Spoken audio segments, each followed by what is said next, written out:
ഹരേ കൃഷ്ണ. ഈഡ പിങ്കളെക്കുറിച്ച് ഞാൻ പറഞ്ഞിരുന്നു. വളരെയധികം റെസ്പോൺസ് എനിക്ക് അതിൽ കിട്ടിയിരുന്നു. എല്ലാവരും ഇനിയും വേറെ ഭാഷകളിൽ പറയൂ, മലയാളത്തിലും പറയൂ എന്ന് പറഞ്ഞിരുന്നു. അപ്പോൾ ഈഡ പിങ്കളയുടെ മലയാളം ഇട്ടിട്ടുണ്ടായിരുന്നു. അതിൻ്റെ സെക്കൻഡ് പാർട്ടാണിത്. ഈഡ പിങ്കളയിൽ എന്താണ് നമുക്ക് ബെനഫിറ്റ് ആവണത്, എങ്ങനെ നമുക്കത് ബെനഫിഷ്യൽ ആവും എന്നുകൂടി നമുക്കിന്ന് മനസ്സിലാക്കാം. ഈഡ പിങ്കള നോക്കാനുള്ളത് ഏത് നാഡിയാണ് നിങ്ങളുടെ ഈഡ പിങ്കള നാഡീശോധനം എന്ന് പറയുന്ന ഈ പ്രക്രിയ. ശിവപാർവതി തമ്മിൽ സംസാരിച്ച് പാർവതി ചോദിക്കുന്നതിന് ഉത്തരം പറഞ്ഞതാണ് ശിവോരത്യം എന്ന് പറഞ്ഞ ബുക്ക്. ആ ബുക്കിൽ ഞാനത് നേരത്തെ പറഞ്ഞിരുന്നു. ആ ബുക്കിനെ കുറിച്ച് ശിവോരാധ്യ എന്ന ബുക്കാണ്. ആ ബുക്കിനെ കുറിച്ച് അതിൽ പറഞ്ഞിരിക്കുന്ന ചില കാര്യങ്ങളാണ് എടുത്ത് പറഞ്ഞത്. അതിൽ ഈ നാഡീ ശുദ്ധീകരിക്കൽ പറഞ്ഞിട്ടുണ്ട്. അത് ശുദ്ധീകരിച്ചാൽ എന്തായിരിക്കും നമുക്ക് ബെനഫിറ്റ് എന്ന് നോക്കാം. നാഡിയിൽ പ്രാണായാമം ചെയ്യുന്നത് നിങ്ങൾക്കൊക്കെ അറിയാമായിരിക്കും. ഈ മൂക്കിലിങ്ങനെ പിടിച്ചിട്ട് ഇതിങ്ങനെ പിടിക്കുക, അല്ലെങ്കിൽ ഇതിങ്ങനെ പിടിക്കുക. അപ്പോൾ ഈ മൂക്ക് മാത്രം നിങ്ങൾക്ക് നോക്കിയാൽ മതി. ഇനി ഏത് മൂക്കിൽ കൂടിയാണ് തുടങ്ങണമെന്നുള്ളത് ഞാൻ പറഞ്ഞിരുന്നു. ഇങ്ങനെ ശ്വാസം ഇങ്ങനെ എടുത്ത് നോക്കുമ്പോൾ ഏത് മൂക്കിൽ കൂടിയാണ് ശ്വാസം വരുന്നത്, ചിലർക്ക് രണ്ടിൽ കൂടിയും വരും. ഏത് മൂക്കിൽ കൂടിയാണ് ശ്വാസം വരുന്നതെന്ന് വെച്ചാൽ ആ നാഡിയാണ് നിങ്ങളെ നടക്കുന്നത്. ഇനിയിപ്പോൾ ലെഫ്റ്റിൽ കൂടിയാണ് തോന്നണമെങ്കിൽ ലെഫ്റ്റിൽ കൂടി എടുക്കും, റൈറ്റിൽ കൂടിയാണ് തോന്നണമെങ്കിൽ റൈറ്റിൽ കൂടി എടുത്ത് തുടങ്ങണം. അവിടെ നിന്നാണ് സ്റ്റാർട്ട് ചെയ്യേണ്ടത്. ഇനി എടുക്കുമ്പോൾ ഇത് നിങ്ങളുടെ നാഡീനെ മുഴുവനും ശുദ്ധീകരിക്കുകയാണ് ചെയ്യുന്നത്. എവിടെയെങ്കിലും ബ്ലോക്ക് ഉണ്ടെങ്കിൽ അതെല്ലാം ശരിയാവും. 80% നമ്മുടെ അസുഖങ്ങൾ ബോഡി തന്നെ ശരിയാക്കി എടുക്കും എന്നാണ് പറയുന്നത്.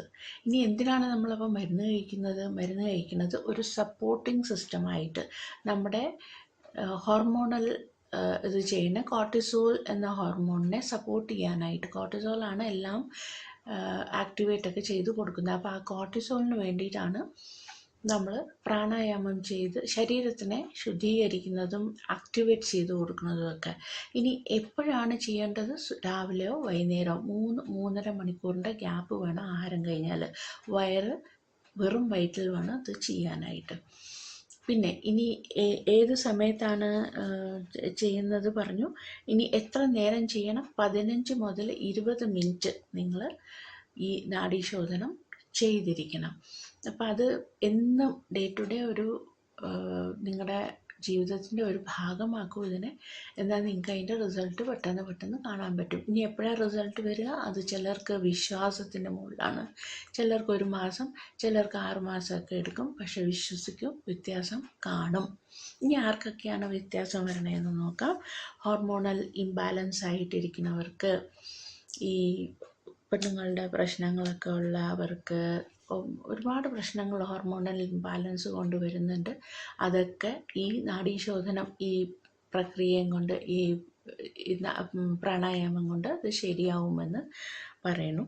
മനസ്സിലെ പ്രശ്നങ്ങൾ കുട്ടികൾക്കായാലും വലിയവർക്കായാലും ചിലർ പെട്ടെന്ന് കരയണ കാണാം. നല്ല ബോധമുണ്ട്, പക്ഷെ പെട്ടെന്ന് കരച്ചിൽ വരണു. ഇതൊക്കെ നിങ്ങളുടെ ഈടാ നാഡി ശരിക്കും പ്രവർത്തിക്കാത്തത് കൊണ്ടാണ്. അപ്പോൾ അതിനെ പ്രവർത്തനമാക്കണമെങ്കിൽ നമ്മൾ വലത്തോട്ട് തിരിഞ്ഞിറക്കണം എന്നൊക്കെ ഞാൻ അതിൻ്റെ മുമ്പിലത്തെ വീഡിയോയിൽ പറഞ്ഞിട്ടുണ്ട്. അപ്പോൾ അത് അങ്ങനെ ചെയ്യൂ. മൈൻഡിലെ എന്ത് പ്രോബ്ലം ഉണ്ടെങ്കിലും അത് ഈ നാഡീശോധനം കൊണ്ട് ശരിയാവും. പിന്നെ ഇനി ആക്ടിവേറ്റ് ചെയ്യേണ്ട നിങ്ങളുടെ ചക്ര ഒക്കെ ആക്ടിവേറ്റ് ചെയ്താൽ എന്താണ്? ആജ്ഞാചക്രം ആക്ടിവേറ്റ് ചെയ്ത് കഴിഞ്ഞാൽ കമാൻഡിങ് പവർ നിങ്ങൾക്ക് കൂടുതലാവുകയാണ് ചെയ്യുന്നത്. നിങ്ങൾ ഭയങ്കര കമാൻഡേഴ്സ് ആയിരിക്കും. ഇങ്ങനെ വേണം അങ്ങനെ വേണം എന്ന് പറയണവരായിരിക്കും.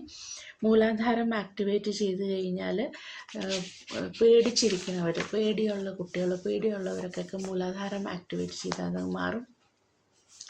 എങ്ങനെയാണ് ആക്ടിവേറ്റ് ചെയ്യുന്നത് പറയാം. മണിപൂരക ചെയ്ത് കഴിഞ്ഞാൽ എനർജറ്റിക് ആവുകയാണ് ചെയ്യുന്നത്. ഭയങ്കര നമുക്ക് മൂഡൊക്കെ ശരിയാവും. അപ്പോൾ നല്ലൊരു ഉന്മേഷം വരുന്ന ഒരു കാര്യമാണ്. അനാഹത് ചെയ്ത് കഴിഞ്ഞാൽ ഹൃദയത്തിലിരിക്കുന്ന മനുഷ്യരായിട്ട് വളരെയധികം ബന്ധങ്ങളുണ്ടാക്കുകയും സംസാരിക്കുകയും റിലേഷനൊക്കെ ഉണ്ടാക്കിയെടുക്കുകയും ചെയ്യും. വളരെ നല്ല രീതിയിൽ സംസാരിക്കാനൊക്കെ അനാഹത് ചക്രം ആക്ടിവേറ്റ് ചെയ്ത ആവും. ഇനി എങ്ങനെയാണ് ആക്ടിവേറ്റ് ചെയ്യുന്നത്? നമ്മൾ എപ്പോൾ പ്രാണായാമം ചെയ്യുന്നു നമ്മൾ ആ ചക്രത്തെ കൂടുതൽ ഫോക്കസ് ചെയ്യണം. അപ്പോൾ അത് ആക്ടിവേറ്റ് ആവും.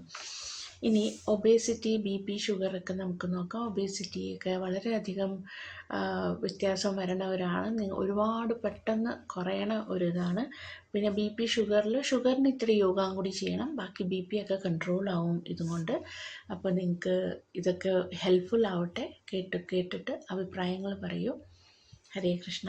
കൃഷ്ണ.